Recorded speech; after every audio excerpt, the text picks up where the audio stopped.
रानी नए बालक को जन्म देती है। किसी माँ को पता नहीं है कि मैं किस दिव्य आत्मा को जन्म दे रही हूं, किस पापी आत्मा का जन्म मेरे द्वारा हो। इतनी भक्ति करो, इतना पुण्य करो कि तुम्हारे द्वारा कोई श्रेष्ठ आत्मा का जन्म। और ये भी याद रखना, जीवन में भाग्य भी बहुत बड़ी चीज है। और भाग्य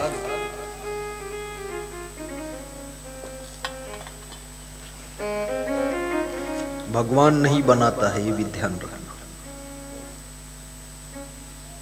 कर्मण्येषु का रास्ता, कर्म से भाग्य बनता है। कर्म कौन करता है? सभी लोग अपना अपना कर्म करते हैं। किसी का कर्म, आपका कर्म स्वतंत्र है। स्वयं कर्म करो त्यात्मा स्वयं तत्फल मसनते, नीति शास्त्र है ये। स्वयं कर्म करो त्यात्मा स्वयं तत्फल मसनते, स्वयं भ्रमंत संसारे स्वयं तस्माद् विमुच्यते। जीव कर्म यापे करे फलहु भोगते आप भ्रमत संसार में मुक्त लाहत है। ये जो आपको पति मिला है, जैसा भी मिला है, वो आपके कर्म का फल जो भाग्य है, उसी भाग्य से वो मिला है। आपको जो पत्नी मिली है, वो भी आपके कर्म के फल भाग्य से ही मिली है। जो आपको बेटा बेटी माँ बाप मिलते हैं, सब कर्म के फल के प्रभाव जो भाग्य है ना, उसी से मिलते हैं। पड़ोसी भी मिलता है अगर, ये भी कर्म फल का भाग्य है। सबको पड़ोसी दुष्ट नहीं मिलते हैं, और सबको पड़ोसी अच्छे नहीं मिलते हैं, और सबको पत्नी अच्छी नहीं मिलती है, सबको दुष्ट भी नहीं मिलती है, और सबको पति भी अच्छे नहीं मिलते हैं। मिलते तो हैं सभी को पतिवती, लेकिन किसी को ऐसे पति मिलते हैं बिल्कुल रावण जैसे, रोज गरजते रहते हैं, शराब पीते हैं, और अपनी पत्नी को बोलते भी कि मैं रावण हूं। तो पत्नी हंसती है और कहती है, मैंने कब कहा तुम राम हो, मैं तो ठीक से जानती हूं तुम रावण हो। रावण भी क्रोध करता था, मंदोदरी से कहता था, चुप चुप मैं रावण हूं। तो मंदोदरी हंसती थी कि मेरे भाग्य में रावण पति मिला है। याद रखना, सोने का भवन हो न हो, लेकिन रावण जैसा पति नहीं चाहिए, राम जैसा पति होना चाहिए। ऐसा पति हो जो उसके साथ में पत्नी की भी पूजा होने लग जाए। राम के साथ सीता की भी पूजा होती। ऐसा गुरु हो जो गुरु के साथ में शिष्यों का भी सम्मान बढ़ना चाहिए। एरा गैरा नथु खैरा लगैरा पगैरा वगैरह झगैरा भड़भूजा गुरु बना के बैठे फालतू, न खान पान सही है, न विचार सही है, न वैराग्य सही है। इस भड़भूजे को गुरु कहोगे, उसी में तुम्हारा सम्मान गिर जाएगा। टाप का गुरु बनाइए, और टाप का ना मिला हो तो क्या करोगे? फंसे पड़े रहो उसी में। नहीं, ज्ञानहीनो गुरु त्याज्यो मिथ्यावादी विडंबका, सो विश्रांति ना जानात पर शांति करोत की। जो गुरु ज्ञान से हीन है, उसको त्याग कर परम ज्ञान से संपन्न गुरु के चरणों में पुनः दीक्षा ले लेना चाहिए। भवसागर से तरने के लिए गुरु है कि फॉर्मेलिटी के लिए गुरु है? अरे भूल से टूटी फूटी नाव पर बैठ गए, पता चल गया टूटी है, अरे उछल के कूद के अच्छी नाव पर बैठो, नहीं डूब जाओगे फालतू।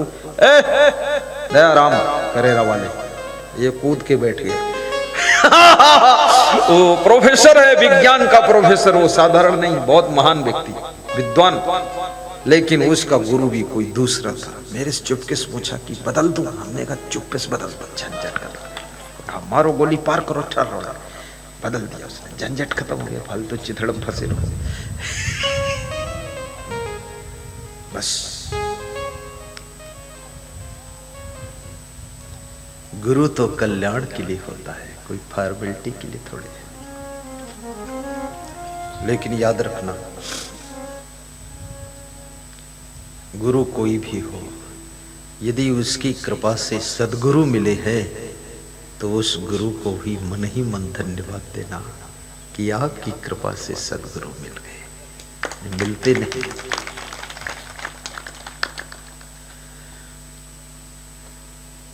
गाइए, क्या गाना, क्या गा रहे थे? जो गा रहे थे वो गाओ।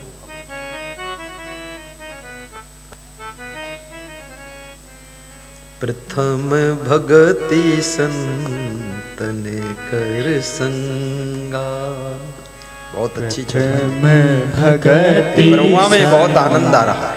तने कर संगा तुझे रति मम कथा प्रसंगा, तुझे रति मम कथा प्रसंगा। गुरुपद पंकज सेवा तीसर भक्ति अमान।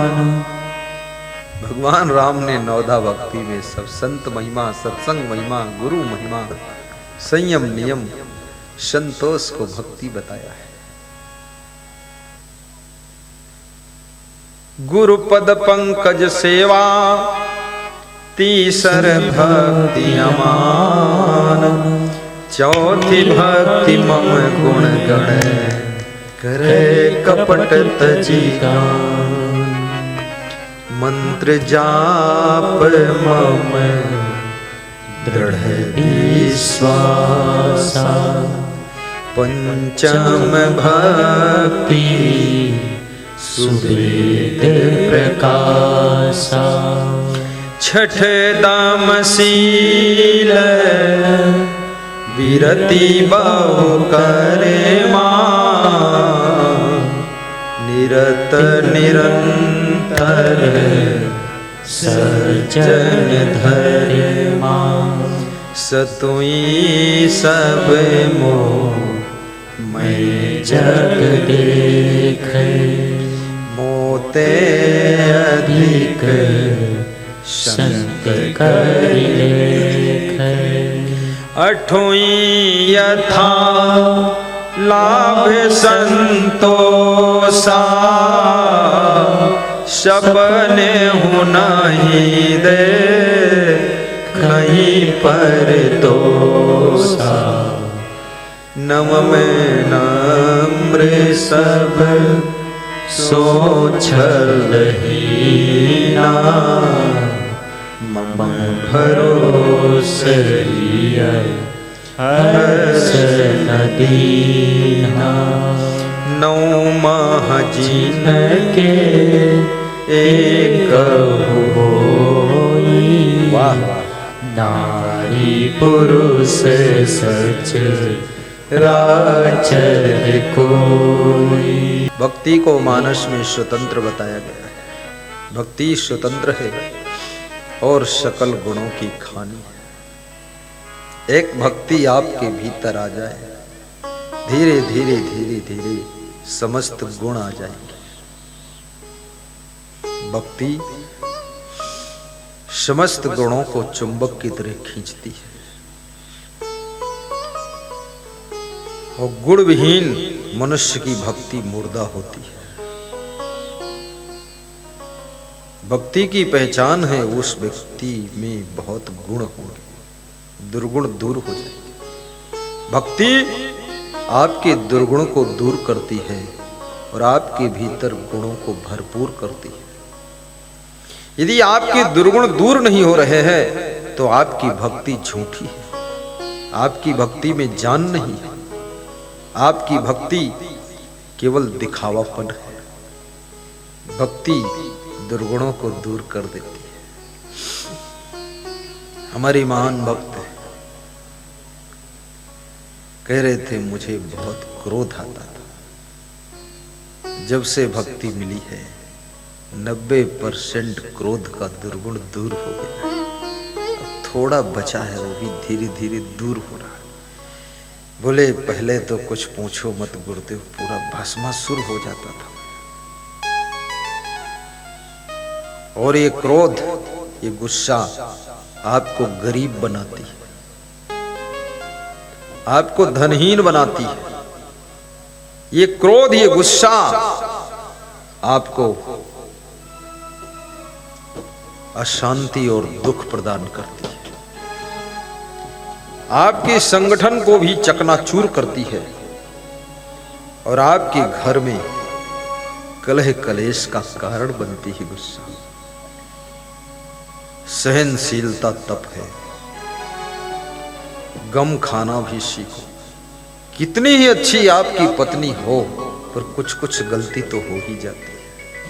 कहीं उसके हाथ से दूध लुढ़क जाता है, तुम देखोगे तो मन में होगा, अरे सब बर्बाद कर दिया ऐसे। नहीं, छोड़ो, चलो हटाओ। कभी पति के हाथ से रुपयों का बैग खो जाता है, कहीं वाइफ के गले का हार गिर जाता है। बहुत जिंदगी में कितनी कोशिश करो लेकिन कुछ भूल हो जाती है। उस भूल को क्षमा करके ही परिवार में शांति आ सकती है। क्षमा बड़न को चाहिए, छोटन को उत्पात। वे लोग बड़े हैं जो क्षमा करते हैं, वो उससे भी बड़े हैं जो क्षमा मांग लेते हैं, और वे सबसे बड़े हैं जिनसे भूल होती ही नहीं है। बहुत बड़े हैं, भगवान रूप है। जिनसे भूल हो जाए, ये मानव का लक्षण है, भूल हो सकती। लेकिन जो भूल को कबूल कर ले, वो महामानव का लक्षण है। कम से कम अपनी गलती को स्वीकार तो कर लिया। और जो भूल कोई दूसरा करे, दया भाव से उस भूल को अपने ऊपर ले ले, वो संत हृदय का लक्षण है। और जिससे भूल कभी हो ही ना, वो भगवंत हृदय है, वो भगवंत हृदय। वो माया के संसार में रह करके भी राम की माया के धुंध में फंसता नहीं। कबीर साहब ने माया के बारे में लिखा है कि राम तेरी माया धुंध मचावे, गतिमत वाकी समझ परे नहीं, सुर नर मुनि नचावे।